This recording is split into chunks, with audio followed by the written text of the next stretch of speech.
You want me to be honest? Here we go. This will be one of the most important episodes of this season. My wife, my queen, Monique. And joining me today is our good friend, our president of Mielle, Mr. Omar Goff. The prayers, the moments that we were in our room crying on our knees, no one knows the sacrifices that we've endured to build and scale this company. It really highlights couples goals. You guys are living the testimony of the Bible. We have 2 daughters, raising them while scaling our business. Were you ever worried about being able to balance it all? You can support Black-owned businesses and still support non-Black-owned businesses, and it's still going to benefit the community. When you have people that are doubting you, sometimes it can get into your head. I've learned to feed my faith and focus on the people that are for me and that encourage me versus the people who are not. Many would not understand the decision. Many would criticize the decision. What factors ultimately led us to partner with Procter & Gamble? God gave me this vision. He gave me this name. He was gonna make this name great, and he done that. Aspiring current Black entrepreneurs seeking similar like partnerships as what Monique and I have done. What would be your advice to them? It can get confusing with women who think that submissive means that I'm weak, but I believe that you can truly be a submissive wife if you have a husband who's properly leading. What did you see in me? You want me to be honest? Here we go. It's time for something that's just for us. It's time to unlock something new. I'm your host, Melvin Rodriguez, and you're tuned in to The Bless Code. Welcome to this episode of The Bless Code. I think by far this will be one of the most important episodes of this season, because I am accompanied by my wife, my queen, my everything, my round-away girl, as I often like to say, Monique. We will be sharing our story together. As I often like to say, the story must be told. And joining me today is our good friend and partner, our president of Mielle, Mr. Omar Goff. Good to see you, my brother. Thanks for having me. Monique, give me a hug, Mo. Give me a hug, Mo. Give me a hug. Give me a hug. I can get that type give me a of intro. hug, Mo. Give me a hug. So, welcome, guys. Welcome. I am excited. Thank you guys for coming to see us, coming to sit with me. You all were in LA yesterday at the Black Woman of Hollywood, and you're here with me. I am grateful, and I appreciate you guys. And we took a red eye to be here with you today. But your eye is clear. I see no red. It's red. So you make it look good. Thank you. Well, we're happy to be here. I'm happy to be here. I'm honored. Thank you for having me as a guest. Wonderful. So, Mo. Mel. Damn, you fine. Wait a second now. Y'all have to just be with me, because it's damn. I mean, your glow game is just so different. But but in all seriousness, I did bring the advanced copy Yes. of the book, The Glory in Your Story. Just so excited for our communities, our kids to partake and read and apply and what this will do for them in their lives. As we think about the birth of Mielle, you and I have been blessed with the vision that God had put on you at the time of when you and I had nowhere to go. We were struggling, we were hurting, we were searching for peace. Where peace at the time we couldn't find, but we ultimately understood we had each other.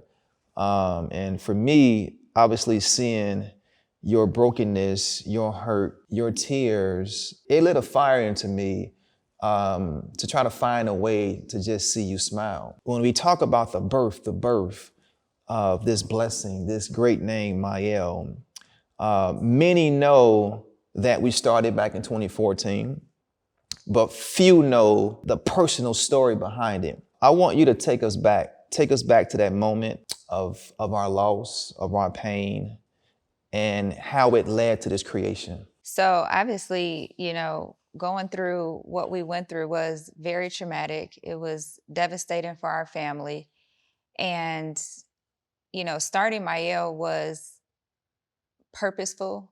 It was being able to identify purpose behind pain and identifying the glory in that story, because that's why the book is titled that title, because everything that we go through, trials and tribulations, all of our stories, the uniqueness of our stories shapes who we are as individuals, and ultimately for us shaped our success. We didn't come from a background of seeing entrepreneurs or seeing Black people that look like us that were successful and running and operating multi-million-dollar businesses. We saw our parents who struggled. You saw your dad work at CTA and, he did what he had to do to provide. My mom worked at University of Chicago Hospital. And basically we came from single parent family households, and it was quite dysfunctional. We saw things that we probably shouldn't have seen at very young ages as kids growing up. But I think the difference with me and you is that we knew early on from a very young age that we wanted to do something different, and we wanted to change the trajectory of our family when we did start having kids, right? We were young, obviously, when we met. You didn't touch on that, so when we were kids, so because I met you when you was, how old were you? So you was what? You were very fortunate. I was what? To meet me at the tender age of 12 years old. And you knew then that I was something special. But when you saw me, you was all right. But when you saw me, you knew, because. But I don't know, maybe you had the foresight to see into the future to say, like, this girl, and I think you knew that this girl is different from all the other Who told people. You that? You did. You did. And you knew that, something special about her. It must have been something. You knew that. So it must have been something. Coming from like where we come from and seeing like our circumstances and knowing that we were always different, I feel is like what kind of like merged us together, because that special uniqueness and drive and determination that we both had, I think we both saw it in each other at a very young age. And because we didn't see examples of what we do now, we thought the traditional route was to have working jobs, go to school, go to college, get a degree, and the basic survival mentality that our parents raised us with, we were kind of taking that same route of like, this is what we have to do to survive. This is comfortable. This is safe. And for me, this, like, I've always wanted to like have my own, be an entrepreneur, but I didn't exactly know how to achieve that. Like, I was always a dreamer. We were both dreamers. We've always dreamed big, and we always saw, what was deemed the impossible at that time, but we always had the idea to like dream beyond our circumstances. And, starting out when we were probably like 19, 20, and we started with a direct sales company that we were working with, ACN. It was a cable company that we were trying to sell. That ties into that hustle. Cable. That hustle. But that desire of like wanting to do something different started at a very young age. When we went through the loss of our son in 2013, it was, for me, it was like, well, what else do I have to lose? Because obviously it was a high-risk pregnancy. It was also dangerous for my life. And unfortunately, our son passed away. And when you go through tragic things like that, it forces you to do a lot of self-reflection. And for us, it was developing and becoming closer with God. And once we decided to give our life to Christ, that's when I feel like things shifted in our life. And when I had the vision to just, my initial vision was to do the hair salon. I don't know if you remember. And I was working on this business plan to like do the hair salon. And I was going to like these different branding and marketing seminars. and I would come home and work on the plan. And then I would have my moments where I would be down and I would just cry in the bathroom. And I remember you coming into the bathroom telling me, like, go back and work on your plan. Like, you were encouraging me to like get up and do something that you saw was bringing me joy. And that encouragement is what really pushed me and catapulted me into becoming the woman that I am today. And that's why I feel that, you know, it's so necessary to have a good support system around you, someone that sees your potential in you when you don't even see it in yourself. And that I am forever grateful that you gave me that push. And even like growing the company, you would always like push me, like, I want my wife to do that. My wife needs to do this. And it's so funny because Omar takes on that now. He's like, Monique needs to do this. Monique needs to do that. So like, you know, because I am a very reserved person and like, you know, I'm more on the introverted side. Like, you know, I've come out of my comfort zone a whole lot since starting this company. And I have evolved into this, I feel like this businesswoman that you probably didn't even see coming, or maybe you saw it. That's why you pushed me. But, you know, I feel like I've even surprised myself with, you know, this journey and everything that I've accomplished because, you know, when you have people that, you know, are doubting you and negative naysayers that don't want to see you win, sometimes it can get into your head. But I've learned to feed my faith and focus on the people that are for me and that encourage me versus the people who are not. Just to build on that, I have to say this. Over the past couple episodes, we've been talking about someone that believed in someone. And for you, I was that someone that believed in you, your talents, your gift, your ability to thrive. I believed in you and I wanted more for you. And I supported you. I supported the vision that God put on you. And one thing I want to say to my fellow brothers, it is okay to be unsure in your moment. It is okay to be emotional. But my brother, it is not okay to keep staying where we are. Because there is something in you. There is something in you that you have not tapped into because of where you are. I believe in you. I believed in my wife. I encouraged my wife in our darkest moments. Think about that. And that is one of the most simplest things that we fail to forget. The simple things, the belief, the support. And in the midst of what we were going through, most importantly, God was with us. He was still providing. He was still protecting. He was still ordering our steps in the midst of what we were going through. Oftentimes, we just fail to acknowledge those things in each other.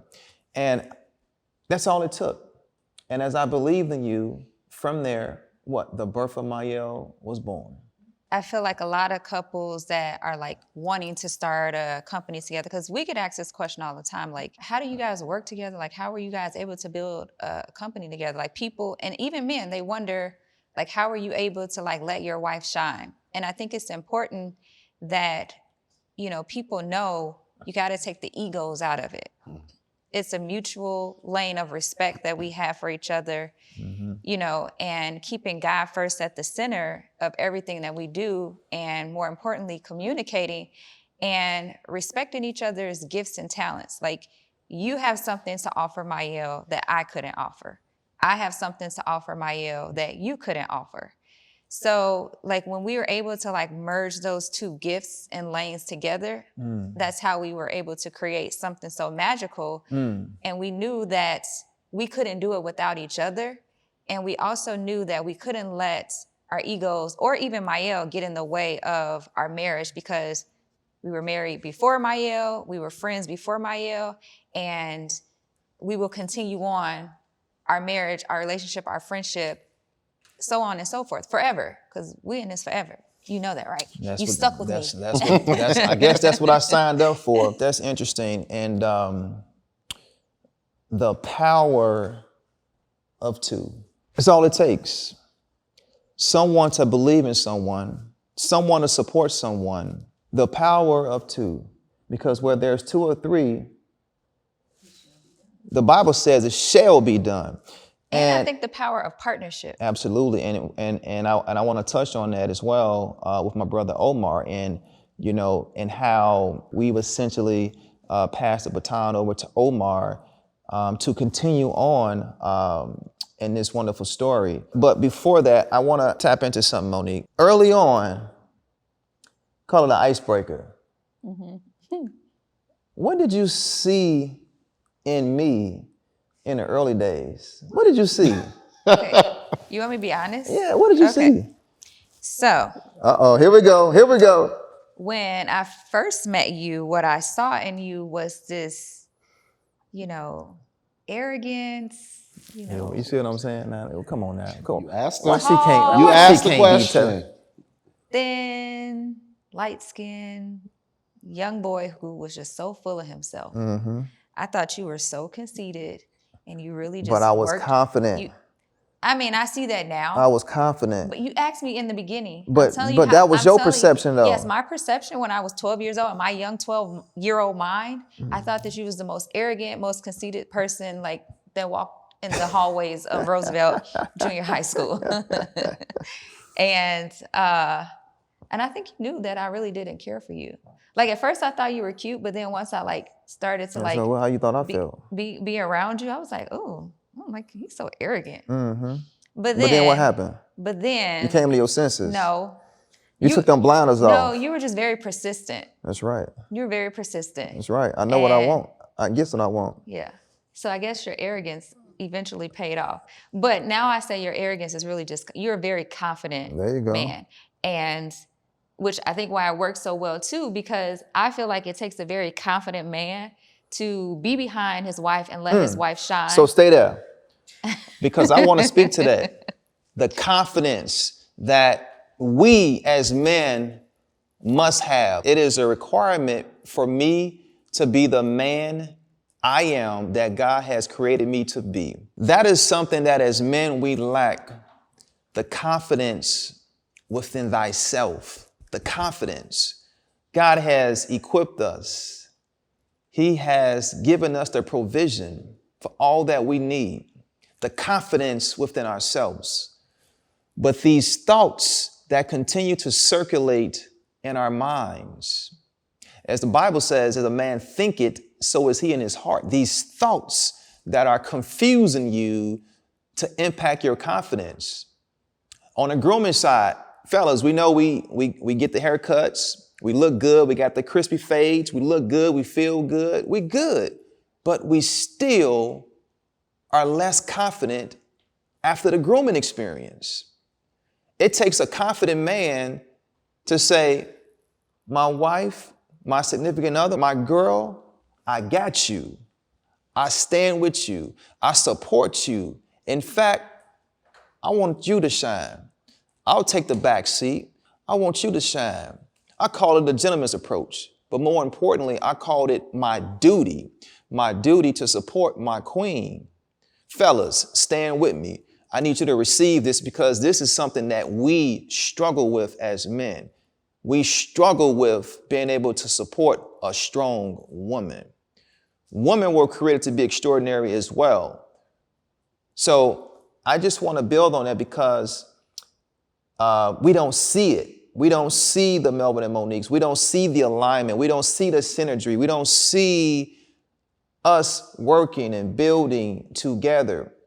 And so when you think about the stereotypes as it relates to, well, how do you all do it together? That's crazy. How are you going to run a business with your husband and wife? And then it's a black business. How does that work? Well, there's two or three and you are truly aligned to the end goal. What's the goal? What's the goal? What are we seeking to accomplish here? Right? Well, we wanted to create a life that we've always desired.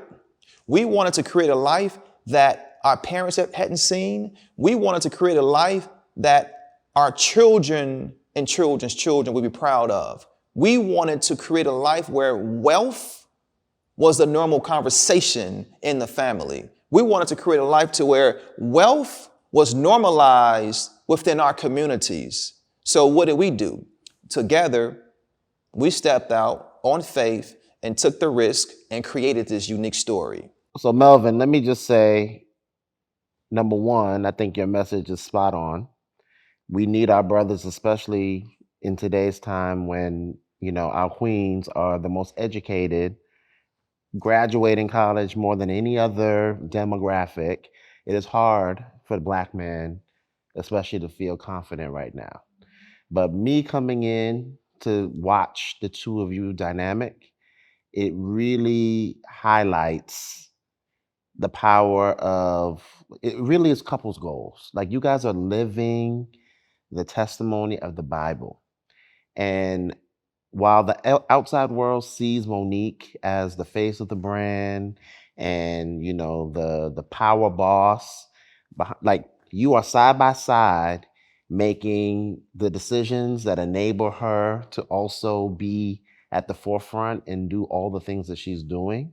But make no mistake, she's always going to make sure that her king is right beside her. She's never going to only make it seem like it's only Monique. It is always about your story, the power of your partnership, the fact that you two together, equally yoked, coming together, bringing your distinct talents together, and then respecting your role as her mate and making sure that you always get your flowers and you always get your respect. And she always makes sure that is seen externally inside the walls of Mielle.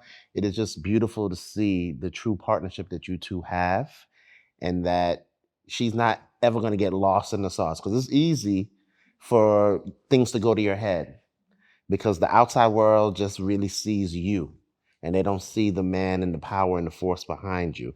And you could have gotten lost in that and forget what the foundation was, but you never did. To this day, if a story needs to be told, it's going to be the Melvin and Monique Rodriguez story. And I respect that immensely. So the confidence that you have continues to be uplifted and reminded by the respect and support that your wife shows you. So I think that is just a beautiful thing and a beautiful example that we need to see more of in our Black community. Yeah, No, thank you. totally. I appreciate that. I agree. And, I do believe that, as the Bible tells us as wives to submit to our husbands, I do believe that. And I feel that, sometimes it can get a little confusing with women who think that submissive means that I'm weak or it means that I have no voice. But I believe that you can truly be a submissive wife if you have a husband who's properly leading, right? And, I never, like, we don't operate with like gender roles per se, right? But he knows his position as a husband, according to the Bible, head of the household. I know my position as a wife and how I need to submit to him. But he still knows that I am a strong Black woman, and he knows that I don't take no stuff, right? And he knows that, like, I know how to hold my own, but yet I still know how to let him lead. And with him understanding that, I feel like it's easier for him to say, like, I'm okay with my wife being at the forefront because I'm confident in my position with her. I'm confident in who we are as a married couple. And because of that confidence, again, there's no insecurity to say I'm intimidated if she's at the forefront. Because again, I know firsthand what he has done to help build Mielle to what it is. Like, he's done things that, probably no one will ever really know in depth, like how much he has pushed his brand to be the success that it is. But only me and him know that. And like I said, I'm truly grateful for his gifts and talents and him not being afraid to take a back seat and still work as hard as he's worked on the back end, while still people looking at me and giving me the credit for it because they don't see the whole full picture. Right. That's extraordinary. And as we tie all that in terms of the support and the alignment that we have, which leads me to the empire, building the empire, Mielle. Obviously, we have two daughters, Mia and Mackenzie. Obviously, it's an interesting blessing that we have with both of them born on your birthday, October 15th, Libra season. Mia and Mackenzie 4 years apart, born on your birthday, but which is such a beautiful, beautiful blessing. But raising them while scaling our business. Monique, were you or ever worried about if we would be able to balance it all? No, I was never worried about being able to balance because I don't believe that we're balancing. I believe that we prioritize what's important. And, our priorities are God, family, and then business. And, like being a mother comes before everything. Like I'm a mom first before I'm a CEO of Mielle. And I've always wanted the girls to feel like they're a part of what we're building. And I think that we've done a great job with making them feel like they're a part of this versus us building and grinding and working and just always leaving them. And they're like, well, where's mommy and daddy?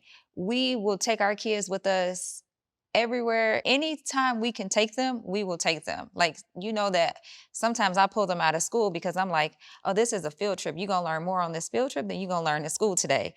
But I feel like the more that we expose them to our life, they feel inclusive and they don't resent us for building something that we're ultimately building as a legacy for them. They don't resent it because they feel like they've been a part of this. So you're speaking upon, you're giving an example around being present. Yes. Being present. Mm-hmm. Being present and, always being there for them in certain milestones and moments in their life. Like, we are dedicated to our kids being in sports. We're at track meets. We were just at a track meet a couple of weeks ago from 8 a.m. 12-hour shift. It was a whole 12-hour shift, but we sat there all day. And our daughter only ran 2 races, but we sat there all day because we knew the importance of her seeing our presence there. And our kids know how busy we are. And they know that despite how busy mommy and daddy is, they're always there for us. We probably have not missed any of their sports activities or any of their school performances or whatever they have going on. Like, we always make a commitment to be there. And I think that they see that, they appreciate it, at least, as Mackenzie gets older, she will eventually appreciate it. Mia's at a age where she's starting to see like, wow, my parents, they made this sacrifice, but they made this sacrifice so I can live how I live. And, I think it's fulfilling, at least for me, and I'm sure for you, to see how our girls are thriving because of our presence. And we've been able to build an empire and not being absent parents from our kids. And so having said that, do you think we are making our children proud? Oh, absolutely. I know for sure that we're making them proud, especially with Mia when she wrote her college essay. And I remember when I read it, I sent it to you to read it. And that was confirmation of like, we've done something right because she's very proud of us. And she looks to us as an example and she's following in our footsteps, And based upon what they see and continue to see, how do you think that exposure will impact them in their adulthood? I think the exposure that we have granted them has been a huge gift to them. And being able to be exposed not just to me and you as Black business owners, they're seeing it firsthand, but even our community, our network, the people that they're around, this is like normal. For them to see like Black excellence and Black people doing great things, Black people that are wealthy, this is their norm. Like, this is not something that's out of the ordinary. Like when me and you would see it growing up, it was like, wow, where y'all been on? Even now, we still see people or we meet new people and there are some amazing Black excellent people. And we're like, wow, like we never seen anyone like you growing up. So for them, it's a lot different. And that's the whole purpose of like why we give them that exposure. So they don't have to have the same struggles that we had growing up. So they don't have to have the same experiences we had growing up. Like, we work so hard to make the path a little bit more easier for them to do and accomplish whatever it is that they desire to do. And I'm just at awe listening to you articulate that. And quite frankly, what's missing in our households, a present father, a present mother, leading by example, doing things and creating things so that they don't have to go through the things we went through, or our parents went through, or our grandparents went through. Um, Working towards truly breaking through glass ceilings, right, so that they can prosper and normalize wealth creators. Reversing the curse on our communities. And we can't do those things, my brothers, if we don't become intentional in being present, being intentional and being fathers to our children. My brother, our your children need you. They need us, not to survive, but to thrive, to fulfill the promises that God has placed upon them. But oftentimes we continue to fall astray.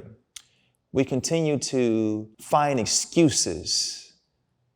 For often, I like to say it is execution over excuses that will ultimately allow you to obtain the blessings that God has afforded for you. With that being said, Mo, as we think about where we are now, we've done something extraordinary. It's a remarkable brand, continues to thrive. And then we made a decision. We made a decision to take the brand to global heights.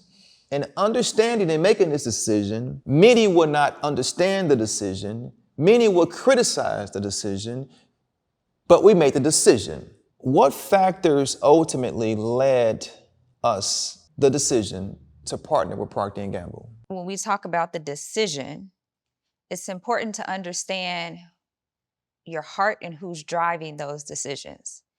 And for us, we ultimately knew that, yes, people were going to criticize us, but we knew that the decision that we made was a decision made after a consultation with God. That's first and foremost. So despite the criticism or what anyone can say, the naysayers, you don't know our conversation that we had with God before this partnership. This was something that we prayed on. This was something that I journaled about before I even knew that we would enter into a partnership with P&G.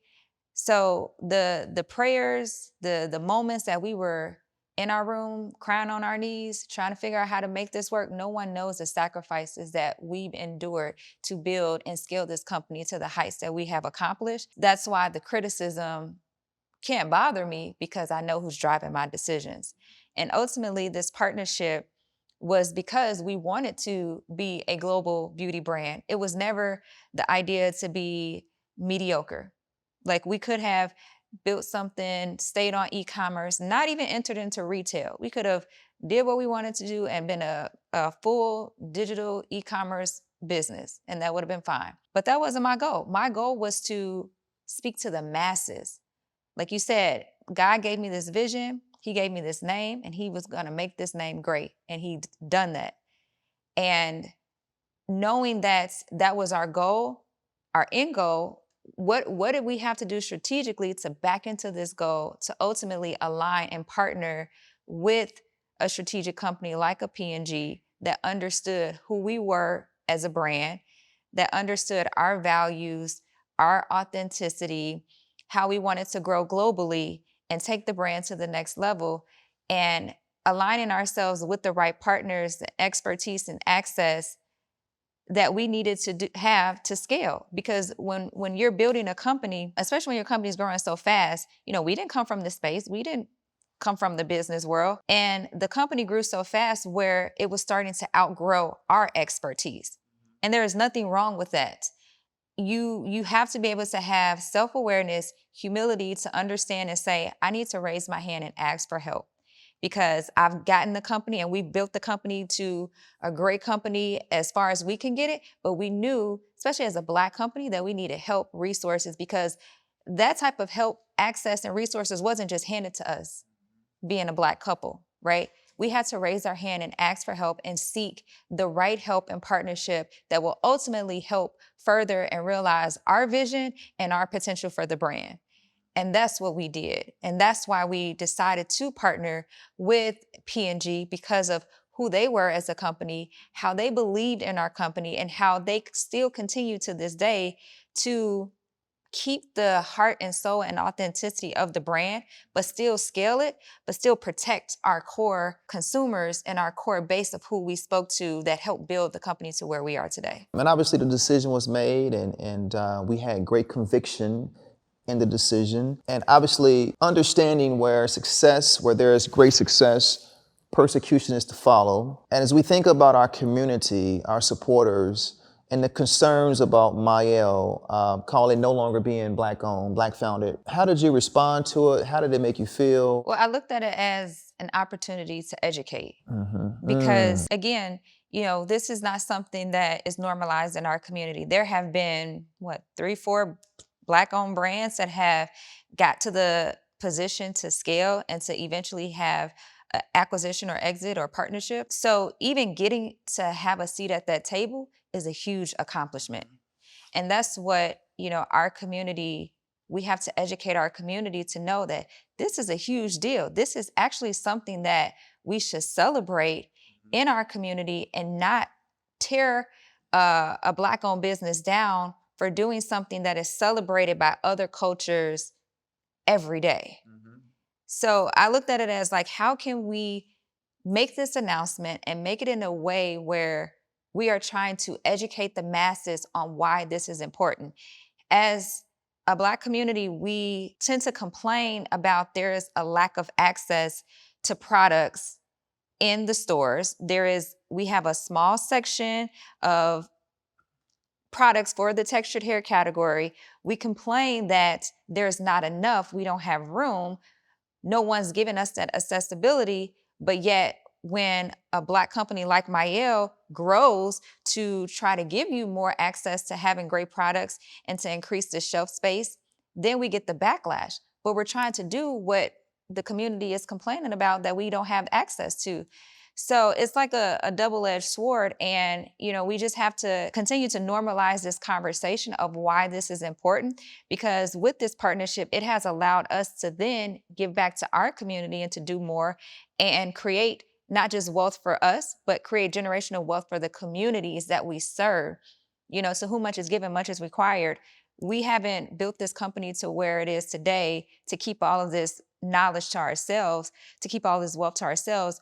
We have created this to spread the knowledge, to spread the wisdom, and to spread the wealth to create generational wealth for our communities to thrive. We want to create thriving communities. That's why we try to educate, but I feel that as much as we try to educate, there's still going to be a certain group of people who are just not going to get it because they've already had it made up in their minds that they want to misunderstand us. And, I say this all the time, that ignorance is a choice. We're giving you the tools, we're giving you the resources to educate yourself on why companies sell, why companies exit. And if you still continue to be ignorant to the information that we're providing for you, then that's your choice. And then that's not the group that I want to focus on. I want to focus on the community that wants to learn, that wants to, celebrate us for doing something great. And I think it's important that the community knows that if we continue to tear other Black brands down for having partnerships like what we've done, we prevent the next generation from having the opportunity to partner, because now you're creating fear into these private equity investors. You're creating fear into the strategic partners that may want to acquire Black brands, but now they're going to take a step back and say, well, I don't know if I want to invest in this brand because what is your community going to think? How is your community going to react? So now we're stifling our community from getting ahead because we are tearing each other down. So we can't have it both ways. We're either got to support or we got to feel like we're going to stay where we are. And I know we don't want to stay where we are. So we got to support those that do it. The decisions that we make today of misinformation, lack of understanding, and how it negatively impacts the tomorrow for those who come after us. Omar. Yes, sir. How does the Mielle commitment to hair health extend beyond products and into education and community engagement? I couldn't agree more with Monique. And, me being someone that is the legacy Procter and Gamble coming from the multinational company, I'm inside the walls of the building, and we cannot allow a narrative like this to continue, because what it does is it will scare companies, multinationals, from wanting to invest in other great brands that were developed for us. Okay, we saw it, the outbreak or the outrage with Carol's daughter. We saw it with Shea Moisture. Now Mielle, which was such a beautiful story that was unflappable. We see outrage in the community now. It's going to give private equity firms, multinational, it gives people pause. It will also devalue the potential, because they'll say there's risk. Like, we're taking on a lot of risk if we buy this because there's going to be backlash. While the community really believe that they are protecting, they're genuinely hurting opportunity to create that wealth for more entrepreneurs that are working so hard to create to become the next Melvin and Monique Rodriguez. The story can be told, but we don't want this story to be told. We want the story of the positive, the outcomes, how great and how much more access has been given to consumers to Mielle as a result of the partnership, how we're continuing to elevate, how we're continuing to be able to give back to the community even more because of this partnership. That was why you guys decided to move on and actually exit and sell the business. You didn't have to. You saw something bigger, which most entrepreneurs do. They're saying, I took it to a great point and I can continue that, but I'm also going to humble myself and say it can be exponentially more when I partner with someone else.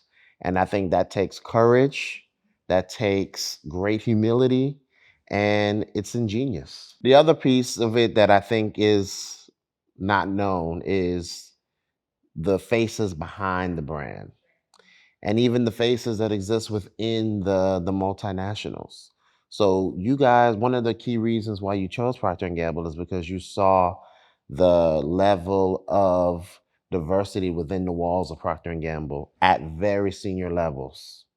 Okay, which you may not have known. Most people may not know.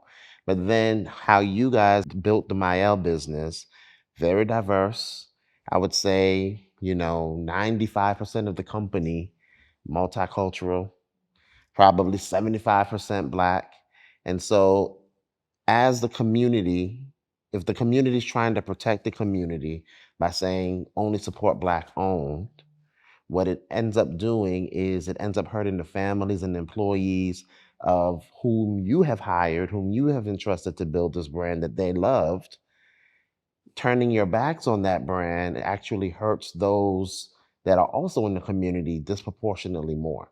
And so I do think we have to unpack, really what the intended outcome is. Like, what are we really solving for?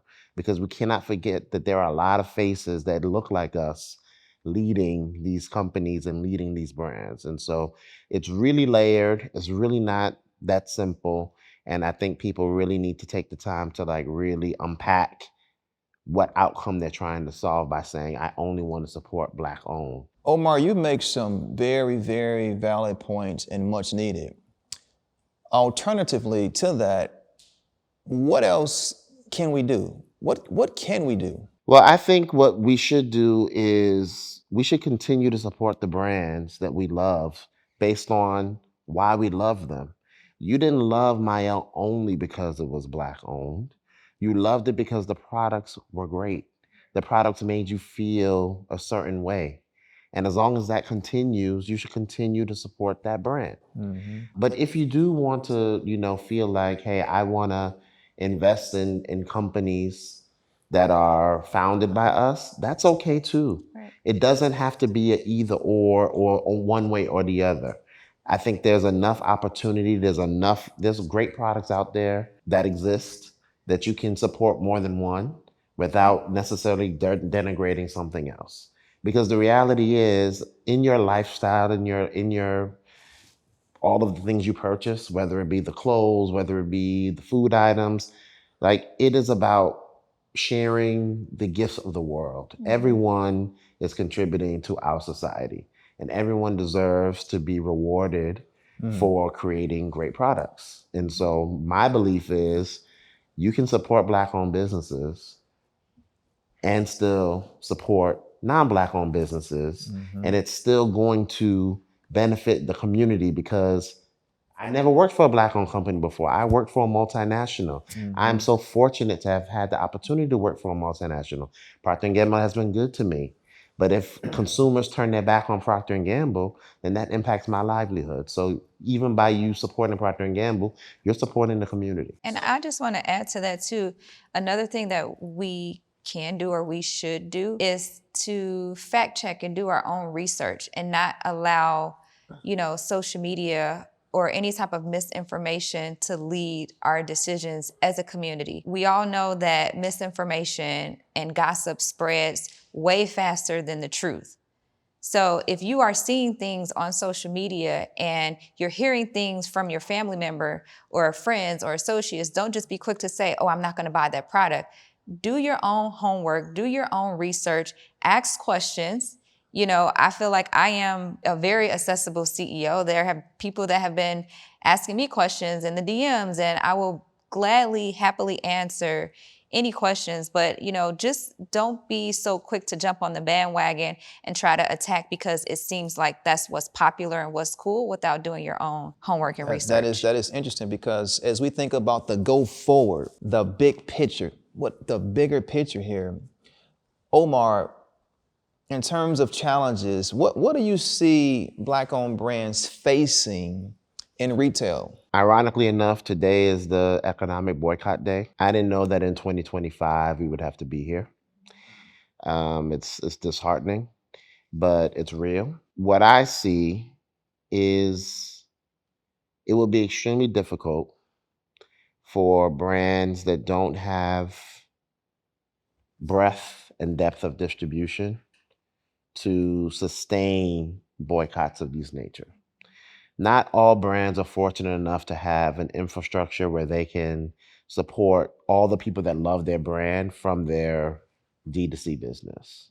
Mielle was strong enough to do that. Okay, so Mielle was unique in that you had a great DTC business, you had breadth of distribution. So if one retailer was canceled, you're available in other retailers. A lot of the brands that you love don't have that luxury. And so if you are choosing not to support that retailer, you ultimately could be starving that business, which is an unintended consequence. And so it's it's a layered problem. I understand the outrage, I understand the pain, but I do think that we need to pause and really come together as a community to really think through, okay, what is the best way to make sure that our message is clear, make sure that that the retailers understand that we want our dollars to be valued, but we also don't want to hurt the businesses that had the opportunities to be on the shelf, right? It was really about opportunity. And all these brands have opportunity, and it gives us access to be able to go and support them and buy them in a way that is easy for us. We can go get it fast versus some people don't have the right fulfillment.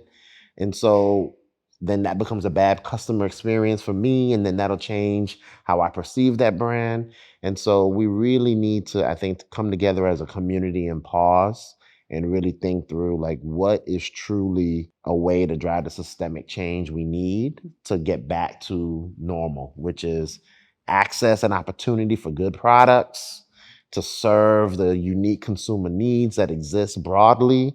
That is all we want. We want access and opportunity. That is well said. As you think about aspiring or current Black entrepreneurs that may be seeking similar like partnerships as what Monique and I have done, what would be your advice to them? You have to create a distinctive lane. Companies are looking for brands that are not commoditized, that are not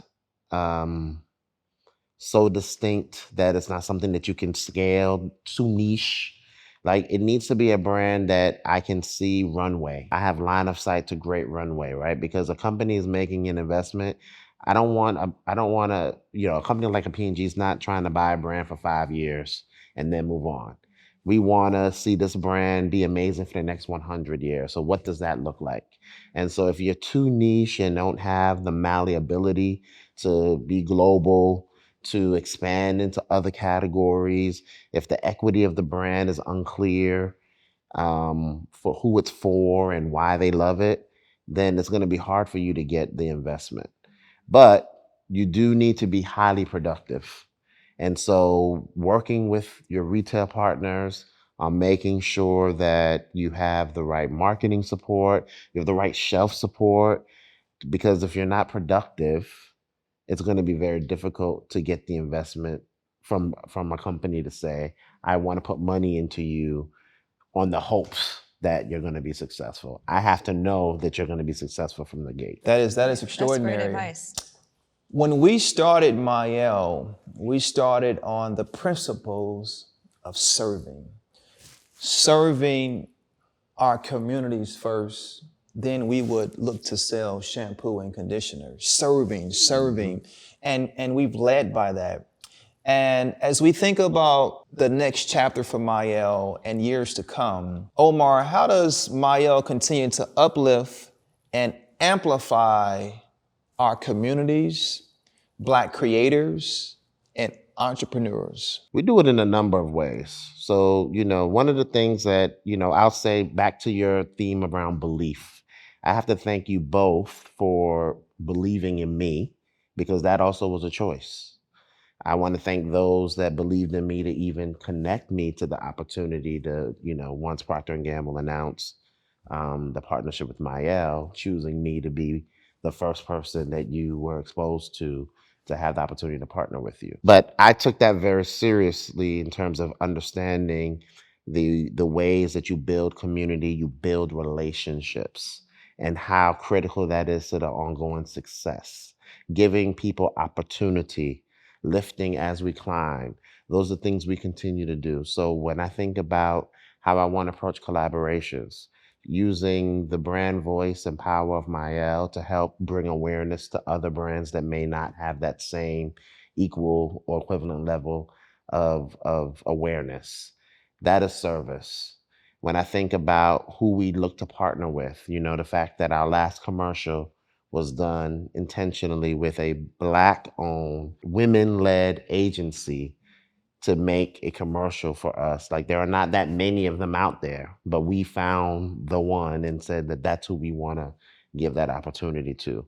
When we go and invest in different events, or we give to different nonprofit organizations to support their events, those are ways that we're feeding back into the community. When we give creators the opportunity, just recently you guys purchased some artwork.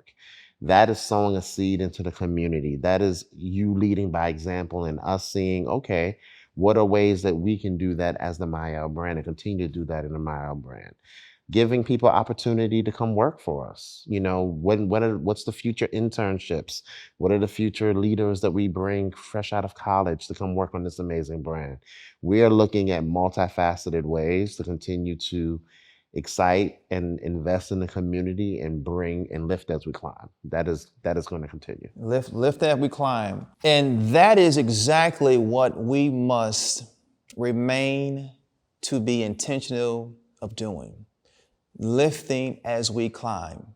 Because as you experience success, you don't own that success. My brother, that success you have is rented. And that rent is due every single day. And every single day you should be thinking about, what life will I impact today? Every single day.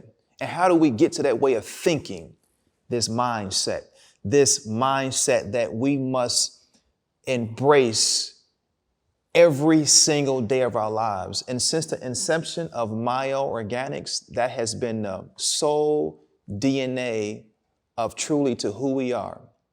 The Bible says these simple words: if you give, you shall receive.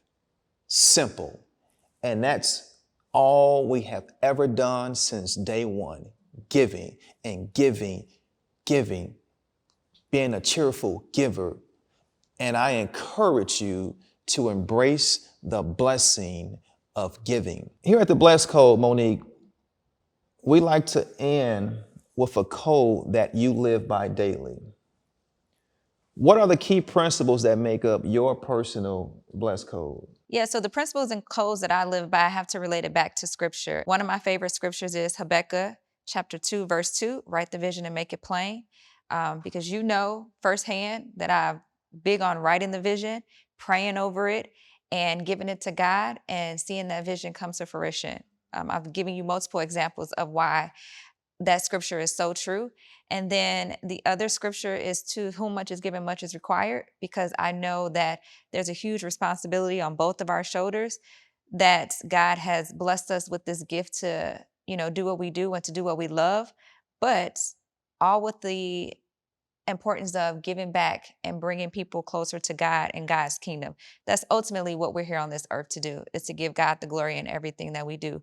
So those are key principles and scriptures that I live by, that I feel like is my moral compass and guiding me in everything that I do. Well, thank you, Mo. That was awesome. Brother Omar, same for you. The Bless Code. My blessed code has always been lift as we climb. Like, I am someone that loves to mentor. I love to really help people, elevate their thinking, achieve things that they didn't think were possible. That is what I find joy in. And it's why I push people as much as I do, is because I want to unlock greatness. I just want us all to be great at all times. I feel like that is why God placed us here. I wore this hat, Normalize Black Excellence, because it's always been normal for me. It needs to be normal for everyone else. And everyone that I encounter in life, I want them to exude Black excellence, represent Black excellence. And so lifting as we climb, it's like, it doesn't matter how big I get if the people around me are not able to be walking stride by stride with me. Like, I don't get joy by being up here and people being down here in life. I want everyone to be right here with me, side by side, normalizing Black excellence. So lifting as we climb. That is powerful. That is powerful. Omar is very big on Black excellence. That's right. My man, appreciate you. Well, I could not end today's episode without plugging and encouraging you all to purchase my wife's new book, The Glory in Your Story. The glory in your story. This story must be told as we look to activate and talk about activating a fearless faith to change your life, your career, and this world. Monique, what can readers expect out of this book? What will be the nuggets? What's the seed that you're planning for them to receive, then water, so that they may see the manifestations of that seed because of this story? So I wrote this book because God-fearing girls don't gatekeep, okay? And it's important for me to share this as a gift to my community. Everyone always asks me about mentorship and how do they take their idea and bring their idea to fruition. And this is my way of giving you the blueprint. So the glory in your story is not me gatekeeping, but giving you the tools that you need to transform your thinking. Wow. And that's a mic drop. So Omar, let me ask you this. How has Mielle helped the fellas unlock their blessed code? I would say a few ways. One, we have a lot of amazing men working within the walls of Mielle. Two, we hire a lot of amazing creators. And so, when you see Monique, you see the pictures of Will Sterling, right? You see recap videos, Leon. Like, we invest in Black men as well to help with our storytelling. We also are intentional about products, right, that we make for men as well. So when we were thinking about, we really need a good pomade. Like, of course, pomades are universal, but we need something that is like uniquely for men to really feel like, okay, I see that product, I know it's for me. But we also are doing more like on the positive storytelling. You as a co-founder are such a positive role model for men. Like, we take Father's Day serious.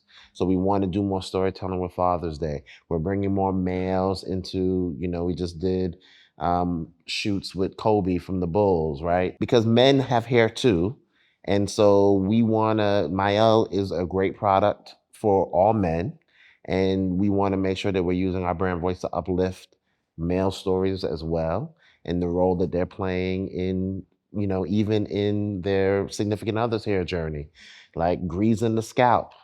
We've been seeing a lot more of that. Like, that is important. That's an important part of the hair story and the hair journey.